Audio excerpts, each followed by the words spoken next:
Right మంచు వివాదాలు రోజు రోజుకి సస్పెన్స్ థ్రిల్లర్ మూవీని తలపిస్తున్నాయి. అయితే ఇప్పుడు తాజాగా కూడా మంచు మనోజ్ ట్విట్టర్ వేదికగా ఒక పోస్ట్ అయితే చేశారు.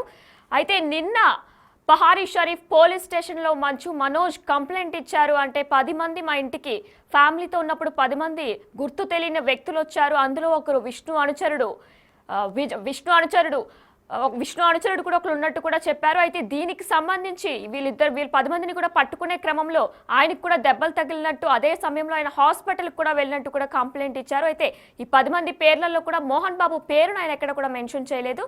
దీనికి వ్యతిరేకంగా రాచకొండ పోలీస్ స్టేషన్ సిపికి మోహన్ బాబు దర్యాప్తు చేశారు. మోహన్ బాబు మంచు మనోజ్ మీద, అలానే మంచు మనోజ్ భార్య యొక్క మౌనిక మీద కూడా దర్యాప్తు చేశారు.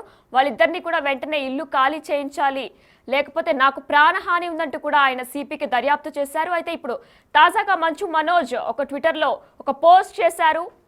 నాకు ఎటువంటి ఆస్తి వద్దు, నాకు ఫ్యామిలీనే ముఖ్యం, నేను ఫాదర్ మాట ఎప్పుడు కూడా వింటూనే వచ్చాను, ఎవరు డబ్బును మిస్యూజ్ చేస్తున్నారో కూడా అందరికీ తెలిసిందే, విష్ణు దుబాయ్ ఎందుకు వెళ్ళాడో కూడా అందరికీ తెలిసిందే అని చెప్పి ఆయన ట్వీట్ చేశారు. మరి దీనికి సంబంధించి మరింత అప్డేట్ సురేష్ ఫోన్ ఇన్లో అందిస్తారు. సురేష్ చెప్పండి, ఇప్పుడు తాజాగా కూడా ఆయన ట్వీట్ చేశారు. మరి దీనికి సంబంధించి ఇప్పుడు ఏమైనా అంటే మనోజ్ కానీ మళ్ళీ మోహన్ బాబు ఏమైనా రియాక్ట్ అయ్యే అవకాశాలు ఏమైనా కనిపిస్తున్నాయా? మంచు ఫ్యామిలీలో వివాదం పోలీస్ స్టేషన్ కి చేరుకుంది. ఒకరిపై ఒకరు ఫిర్యాదులు చేసుకున్నారు. నిన్న మనోజ్ ఫిర్యాదు చేసిన కొద్దిసేపటికే మోహన్ బాబు రాచకొండ కమిషనర్ సుధీర్ బాబుకు ఒక లేఖ ద్వారా ఆయన ఫిర్యాదు చేశారు. తన కొడుకు నుంచి కోడల నుంచి ప్రాణహాని ఉంది, వాళ్ళపై చర్యలు తీసుకొని నాకు రక్షణ కల్పించాలని చెప్పేసి ఆయన ఫిర్యాదులో పేర్కొన్నాడు. గత 10 సంవత్సరాల నుంచి నేను జల్పల్లిలోనే నివాసం ఏర్పరచుకొని అక్కడే ఉంటున్నాను. 4 సంవత్సరాల క్రితమే మనోజ్ ఇంటి నుంచి వెళ్ళిపోయాడు. మళ్ళీ తిరిగి వచ్చి ఆయన అనుచరులతోని ఇల్లు కబ్జా చేయాలని ప్రయత్నం చేస్తున్నాడు. తనకి మనోజ్ భార్య మౌనిక నుంచి తనకు ప్రాణహాని ఉంది, ఆ ప్రాణహాని ఉంది కాబట్టి రక్షణ కల్పించాలని చెప్పేసి కూడా ఆయన సిపికి లెటర్ రాశారు. దాంట్లో ఈ విషయాలన్నీ కూడా మోహన్ బాబు ప్రస్తావించడం జరిగింది. అయితే మనోజ్ ఫిర్యాదుపై పోలీసులు పాడిషరి పోలీసులు కేసు నమోదు చేశారు. బిఎన్ఎస్ యాక్ట్ కింద వివిధ సెక్షన్ల కింద కేసు నమోదు చేసి ప్రస్తుతం దర్యాప్తు చేస్తున్నారు. అయితే మనోజ్ ఫిర్యాదులో తండ్రి పేరు ఎక్కడ ప్రస్తావించలేదు. గుర్తు తెలియని వ్యక్తులు 10 మంది ఇంట్లోకి చొరబడి తనపై దాడి చేసేందుకు ప్రయత్నించారు. వారిని పట్టుకునే క్రమంలో తనకి తీవ్ర గాయాలయ్యాయి. అక్కడ నుంచి ఆ తర్వాత వారు పారిపోయారు. నేను పోలీసులకి డయల్ 100 సమాచారం ఇచ్చానని చెప్పేసి కూడా ఆయన ఫిర్యాదు చేశారు. ఆ ఇంట్లో ఉన్న సీసీ ఫుటేజ్ విజయ్ రెడ్డితో పాటు కిరణ్ కుమార్ ఇద్దరు మంచు విష్ణుకి సంబంధించి స్నేహితులు, వాళ్ళు ఆ డివిఆర్ ని తీసుకొని వెళ్ళిపోయారు సీసీ కెమెరాకి సంబంధించి. ఎందుకంటే మొన్న జరిగినటువంటి దాడికి సంబంధించిన ఫుటేజ్ అంతా కూడా ఇంట్లో ఉన్న సీసీ కెమెరాలో రికార్డ్ అయింది. ఆ రికార్డ్ అయిన సీసీ కెమెరాలకు సంబంధించిన డివిఆర్ ని ఇద్దరు విజయ్ తో పాటు కిరణ్ ఇద్దరు తీసుకెళ్లారని చెప్పేసి కూడా ఆయన ఫిర్యాదులో పేర్కొన్నారు. అయితే మోహన్ బాబు ఫిర్యాదుపై మనోజ్ ఎక్స్ వేదికగా ఒక 2 పేజీల లెటర్ ని విడుదల చేయడం జరిగింది. తనపై మోహన్ బాబు చేసిన ఆరోపణలన్నీ అసత్య ఆరోపణలు, తనపై తన భార్య పైన తప్పుడు ఆరోపణలు మోహన్ బాబు చేస్తున్నాడని చెప్పేసి కూడా ఈ ఇరు రాష్ట్రాలకు సంబంధించిన సీఎంలు ఇటు రేవంత్ రెడ్డితో పాటు అటు చంద్రబాబు నాయుడు తనకు రక్షణ కల్పించాలి, తనకు రక్షణగా నిలబడాలని చెప్పేసి కూడా ఆయన లెటర్ లో పేర్కొన్నారు. కుటుంబ ఆస్తులకు సంబంధించి నేను ఎప్పుడు ఆశపడలేదు, కుటుంబానికి సంబంధించిన ఆస్తులకు సంబంధించి నేను గట్టిగా అడిగింది కూడా లేదు, కానీ కుటుంబ గౌరవాన్ని కాపాడేందుకు ప్రతిసారి ప్రయత్నం చేశాను. నేను ఈ వివాదాల్లో నా కూతుర్ని కూడా లాగడం చాలా బాధాకరంగా అనిపిస్తుందని చెప్పేసి ఆయన లెటర్ లో పేర్కొన్నాడు. గత కొన్నేళ్ల నుంచి ఇంటి నుంచి కుటుంబానికి దూరంగా ఉంటున్నానని చెప్పేసి కూడా మనోజ్ స్వయంగా చెప్తున్నాడు. నా ముందే నా కుటుంబ సభ్యులకు సంబంధించిన ఉద్యోగులు తీవ్రంగా తిడుతున్నారు. ఇలాంటి ఇంట్లో ఉండాల్సిన సీసీ ఫుటేజ్ కెమెరాలను కూడా వాళ్ళు తీసుకెళ్లారంటే వారికి సంబంధించి విష్ణు ఎలాంటి సపోర్ట్ చేస్తున్నాడో అర్థమవుతుందని చెప్పేసి కూడా ఆయన చెప్పడం జరిగింది. ఆస్తులు కావాలని ఎప్పుడు నేను ఇబ్బంది పెట్టలేదు మోహన్ బాబుని అని చెప్పేసి కూడా ఆయన ఈ లెటర్ లో పేర్కొనడం జరిగింది. ఇక విద్యా సంస్థలు ఏవైతే మోహన్ బాబుకు సంబంధించిన విద్యానికేతన్ సంబంధించిన విద్యా సంస్థలు ఉన్నాయో అందులో తీవ్ర అక్రమాలు జరుగుతున్నాయి, కానీ మోహన్ బాబు చూడట్లేదు, పట్టించుకోవట్లేదు అని చెప్పేసి కూడా చెప్తున్నాడు. విద్యా సంస్థలోనే బాధితులకు నేను అండగా ఉన్నానని చెప్పేసి కూడా ఈ లెటర్ లో పేర్కొనడం జరిగింది. బాధితుల పక్షాన నిలబడ్డానికి నాపై తప్పుడు ఆరోపణలు చేస్తూ తప్పుడు ఫిర్యాదు చేశాడు. దీనికి సంబంధించి తెలుగు రాష్ట్రాలకు సంబంధించిన సీఎంలు తనను రక్షణగా నిలబడాలి, తనకు న్యాయం చేయాలని చెప్పేసి కూడా ఆయన ఒక లెటర్ ద్వారా ఎక్స్ వేదికగా ఆయన స్పందించడం జరిగింది.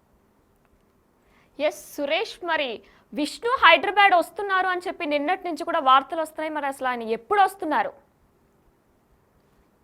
లోనే హైదరాబాద్ కి విష్ణు చేరుకోబోతున్నాడు. చేరుకున్న తర్వాత నివాసానికి వచ్చే అవకాశం ఉందని చెప్పేసి చెప్తున్నారు. కానీ నిన్నటి నుంచి కూడా అదే చెప్తున్నారు. అసలు నిన్న ఉదయం వస్తున్నాడు, మధ్యాహ్నం వస్తున్నాడు, సాయంత్రం ఎయిర్పోర్ట్ కు వచ్చాడు, హైదరాబాద్ లోనే ఉన్నాడు అంటారు. కానీ క్లారిటీగా మాత్రం ఎవరు చెప్పట్లేదు విష్ణుకు సంబంధించి.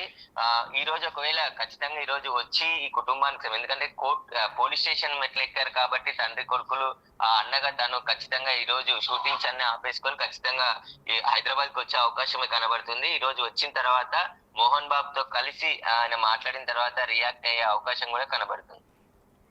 సురేష్, మరి మనం చూసుకున్నట్లయితే గతంలో కూడా మంచు మనోజ్కి అలానే మంచు లక్ష్మికి కూడా ఒక మంచి బాండింగ్ అనేది ఉంటుంది. మరి ఆమె ఏమైనా స్పందించారా ఈ విషయం మీద? మొన్న జరిగిన దాడి ఘటన తర్వాత నిన్న మంచు లక్ష్మి ముంబై నుంచి హైదరాబాద్ కి రావడం జరిగింది. నేరుగా జల్పల్లిలోని నివాసంలోకి వచ్చి మనోజ్ తో మాట్లాడి దాదాపు 2 నుంచి 3 గంటల సేపు దాడికి సంబంధించిన విషయాలన్నీ తెలుసుకొని మళ్ళీ గొడవ పడకుండా ఉండాలని చెప్పి మళ్ళీ తిరిగి ముంబై వెళ్ళిపోయినట్టు తెలుస్తుంది మంచు లక్ష్మి. మోహన్ బాబు కూడా ఆ తర్వాత ఇంట్లో నుంచి బయటికి వెళ్ళిపోవడం జరిగింది. ఆ తర్వాతే లక్ష్మి ముంబైకి వెళ్తున్నట్టు కుటుంబ సభ్యులకు చెప్పి వెళ్ళిపోయినట్టు తెలుస్తుంది. విష్ణు వచ్చిన తర్వాత కూర్చొని మళ్ళీ మాట్లాడుకునే అవకాశం కనబడుతుంది. సురేష్, మరి మంచు వివాదాలు ఈ రోజుతో ఒక కొలిక్కి వచ్చేలా ఏమైనా కనిపిస్తున్నాయి? అంటే విష్ణు వస్తే మళ్ళా నలుగురు కలిసి కూర్చొని రాజీకి వచ్చే అవకాశాలు ఏమైనా కనిపిస్తున్నాయా?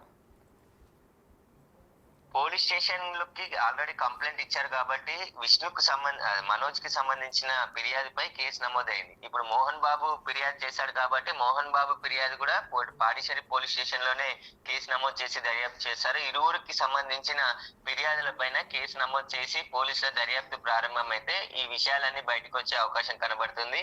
సీసీ కెమెరాలు ఏవైతే తీసుకెళ్లారు, డివిఆర్ తీసుకెళ్లారు ఇంట్లోకి వెళ్ళని చెప్పేసి మనోజ్ చెప్తున్నాడో ఆ డివిఆర్ ని పోలీసులు స్వాధీనం చేసుకున్న తర్వాత అసలు గొడవ ఎందుకు జరిగింది, ఎవరు కారణం, ఎవరిని ఎవరు కొట్టారు అనే దానిపైన పూర్తి వివరాలు దర్యాప్తులో వెల్లడయ్యే అవకాశం కనబడుతుంది. పోలీసులు కూడా ఇన్వెస్టిగేషన్ నిన్న నుంచే ప్రారంభించారు. మనోజ్ ఇచ్చిన ఫిర్యాదు పైన సెక్షన్ 329, సెక్షన్ 351, 115 బిఎన్ఎస్ సెక్షన్ల కింద కేసు నమోదు చేసి దర్యాప్తు ప్రారంభించారు. కాబట్టి పోలీసులు ఈ రోజు మనోజ్ ఇంటికి వెళ్లి మరొకసారి ఆయన స్టేట్మెంట్ కూడా రికార్డ్ చేసే అవకాశం కనబడుతుంది. మరి సురేష్, ఇదే అంశంపై అంటే సీసీటీవీ హార్డ్ డిస్క్ అంశంపై విజయ్ రెడ్డి మంచు విష్ణు యొక్క అనుచరుడు విజయ్ ఉన్నారు అని చెప్పేసి ఆయన పేరు కూడా మెన్షన్ చేశారు ఆ 10 మెంబర్స్ లిస్ట్ లో కూడా. ఆయన దీనిపై ఏమైనా స్పందించారా విజయ్?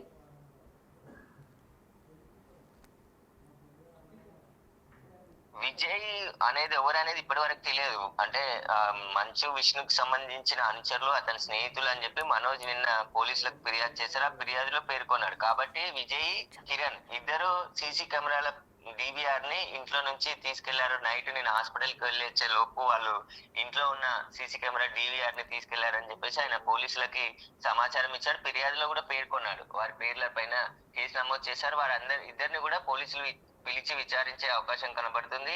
విచారణ అనంతరం ఒకవేళ వాళ్ళు డిబిఆర్ చోరీ చేస్తే వారిపైన కూడా కేసు నమోదు చేసి అదుపులోకి తీసుకునే అవకాశం ఉంది. అసలు ఈ గొడవ ఎందుకు జరిగింది అనే దానిపై పోలీసులు కూడా, ఎందుకంటే మనోజ్ క్లారిటీగా కంప్లైంట్ ఇవ్వలేదు. గుర్తు తెలియని వ్యక్తులు 10 మంది ఇంట్లోకి చొరబడి దాడికి ప్రయత్నించారు, నేను వారిని పట్టుకునే లోపు వారు పారిపోయారు అని చెప్పేసి ఆయన చెప్తున్నాడు. కానీ వాళ్ళ ఇల్లే హై సెక్యూరిటీ జోన్ లో ఉంటుంది. 24 గంటల పాటు గేట్ దగ్గర సెక్యూరిటీ ఉంటుంది.